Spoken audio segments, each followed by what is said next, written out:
तब पछताए होत क्या जब चिड़िया चुग गई खेत। इमरान खान के फोन का हैकिंग हो गया और भारत ने कर दिया, जिसके बाद मच गया यूएन में हंगामा। क्या भारत ने लीक कर दी कि इमरान खान क्या बोल रहे थे फोन पर अपनी तीनों बीवियों को। तो वहीं दूसरी तरफ अफगानिस्तान में क्या भारत उतार रहा है अपनी फौज, साथ ही साथ वायुसेना। आखिर जयशंकर और अफगानिस्तान के विदेश मंत्री के बीच जो मुलाकात हुई, उस मुलाकात में क्या फैसला लिया गया। वैसे आपको बता दे, बहुत बड़ा एक्शन होने वाला है। इतना बड़ा एक्शन जो कि अफगानिस्तान के इतिहास में कभी नहीं हुआ था। जानेंगे इन खबरों को विस्तार से। हाल ही में एक सॉफ्टवेयर का नाम बड़ा उछला और वो सॉफ्टवेयर है पेगासस, जिसने नींद हराम कर दी है भारत में भी कुछ मंत्रियों के, पत्रकारों के, तो वहीं पड़ोसी में भी इमरान खान के रातों की नींद उड़ा दी है। दरअसल ये कहा गया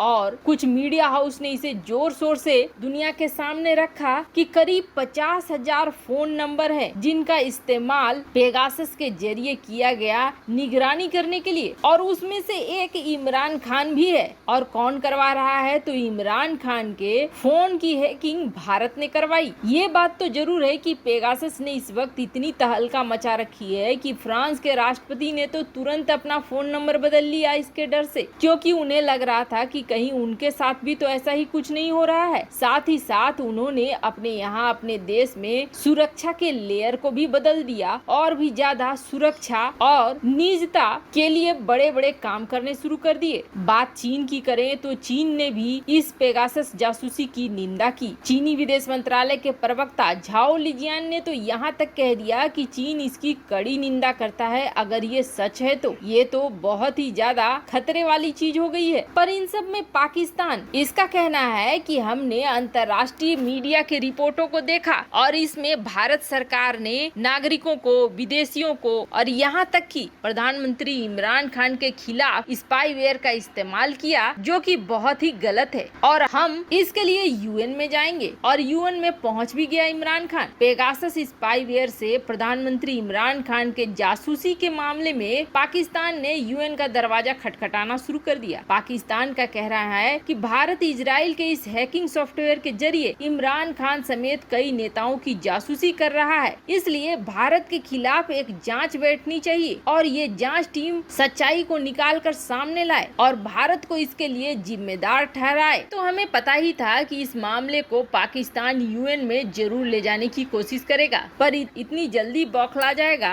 ये नहीं सोचा था। खैर, यूएन का फैसला तो समय पर आ ही जाएगा। पर एक तरफ और है जहां बड़ा हंगामा मचा हुआ है और एक बड़े स्केल पर बड़ी कार्रवाई का माहौल बन रहा है। हमने आपको अपनी कल की खबर में ही बताया था कि अमेरिका अब अफगानिस्तान में तालिबान के खिलाफ उतर चुका है। पाकिस्तान की वो सोच बेकार हो गई है जिसमें उसने ये सोचा था कि अफगानिस्तान से अमेरिका निकल जाएगा तो हम आराम से अफगानिस्तान पर कब्जा कर लेंगे और तालिबानी हमारा सुनेंगे। उसके बाद हम तालिबानियों से चीन के ऊपर, भारत के ऊपर, कश्मीर के ऊपर जो कुछ करवाना होगा हम अपने हिसाब से करवाएंगे। पर यहाँ तो अमेरिका ने निकलते ही अपना दूसरा रूप दिखलाना शुरू कर दिया। अब अमेरिका ने पाकिस्तान के एयर स्पेस का इस्तेमाल करके ड्रोन हमले, बॉम्बर्स के हमले लगातार जारी कर दिए हैं और आपको बता दें ये लगातार हो रहे हैं और अब तो तालिबानियों के पैर उखड़ रहे हैं। फिर भी अब यहाँ एक बड़े स्केल में कार्रवाई की योजना बन रही है जिसमें भारत भी होगा। भारत के लिए भी जगह है। दरअसल अमेरिका को चाहिए एक बड़े देश का सपोर्ट इस जगह पे, और वो बड़ा देश रूस हो सकता है, भारत हो सकता है और चीन हो सकता है। चीन इस मामले में पड़ेगा नहीं, बच गया भारत और रूस। रूस से जिस तरीके की उम्मीद तालिबान को रोकने के लिए किया जाना चाहिए उस तरह की वो करेगा या नहीं करेगा, इसमें अमेरिका को संशय है। तो बच गया साथ ही भारत। अब भारत इस मामले में कैसे आएगा और क्या मदद करेगा और कैसे भारत की एंट्री हो रही है उसे भी जानेंगे। पर इससे पहले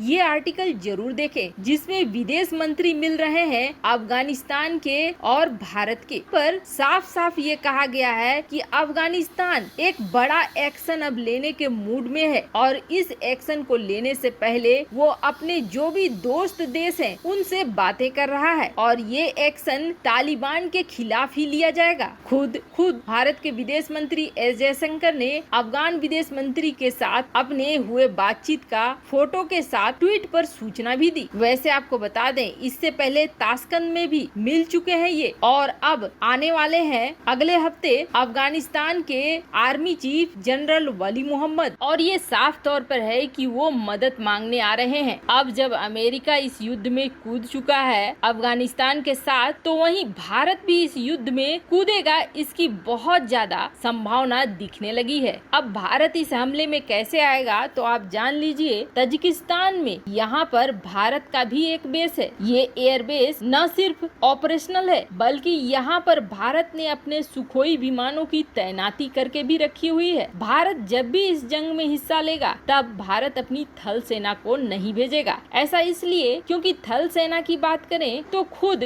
अफगानिस्तानी सेना में थल सेना की संख्या बहुत ज्यादा है। अफगानिस्तान को दरअसल इस वक्त चाहिए वायुसेना का सपोर्ट, और ये वायुसेना का सपोर्ट अमेरिका दे रहा है। लेकिन दोनों ही तरफ से अमेरिका को सपोर्ट चाहिए। इस तरफ से अगर भारत अपने एयरबेस का इस्तेमाल करता है और इस्तेमाल करके अफगानिस्तान के एक हिस्से को कंट्रोल करता है, तो दूसरे हिस्से पर बढ़त बनाने में अमेरिका को ज्यादा देर नहीं लगेगी। वहीं आपको बता दें, उज्बेकिस्तान के साथ अमेरिका की डील फाइनल हो चुकी है और कुछ ही महीनों में उज्बेकिस्तान में अमेरिका का बेस होगा। उसके बाद अफगानिस्तान में तालिबान के ऊपर कार्रवाई करने में अमेरिका को कोई भी दिक्कत नहीं होगी। पर इन 4-5 महीनों के लिए क्या भारत आगे बढ़कर अपनी वायुसेना का इस्तेमाल इस इलाके में करेगा? जिस तरीके से लगातार अफगानिस्तान और भारत के राजनयिकों में बातचीत हो रही है, कुछ तो खिचड़ी जरूर पक रहा है, और इस बड़े स्तर के